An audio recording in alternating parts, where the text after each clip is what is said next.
नमस्कार मित्रांनो, तुम्हाला स्वतःचा व्यवसाय सुरू करायचा आहे का? पण भांडवल नसल्यामुळे अडचण येत आहे का?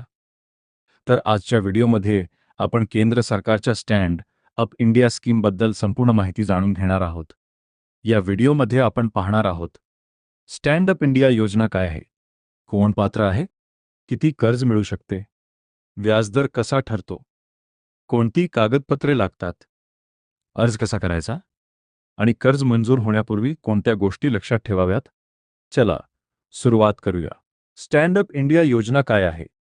स्टँड अप इंडिया ही केंद्र सरकारची योजना आहे. या योजनेचा उद्देश अनुसूचित जाती एससी, अनुसूचित जमाती एसटी आणि महिला उद्योजकांना नवीन व्यवसाय सुरू करण्यासाठी बँक कर्ज उपलब्ध करून देणे हा आहे.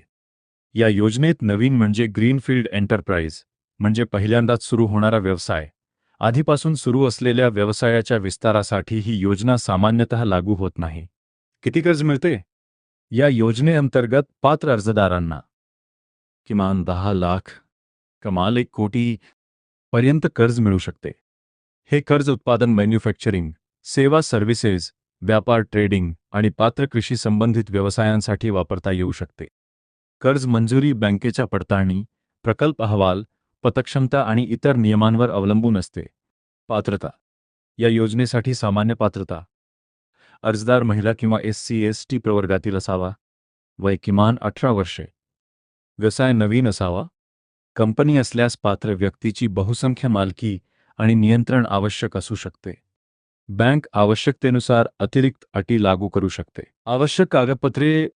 साधारणपणे खालील कागदपत्रांची आवश्यकता असू शकते: आधार कार्ड, पॅन कार्ड, पक्का पुरावा, जात प्रमाणपत्र SC/ST असल्यास, व्यवसाय प्रकल्प अहवाल, बँक खाते तपशील, पासपोर्ट फोटो, इतर बँकेने मागितलेली कागदपत्रे. अर्ज कसा करायचा? अर्ज करण्यासाठी 1. स्टँड अप इंडिया पोर्टलला भेट द्या. 2. तुमची माहिती भरा. 3. आवश्यक कागदपत्रे अपलोड करा. 4. जवळच्या सहभागी बँकेची निवड करा. 5. बँकेकडून पुढील प्रक्रिया पूर्ण करा. कर्ज मंजुरीचा अंतिम निर्णय संबंधित बँक घेते. महत्त्वाच्या गोष्टी: कोणत्याही एजंटला पैसे देऊ नका.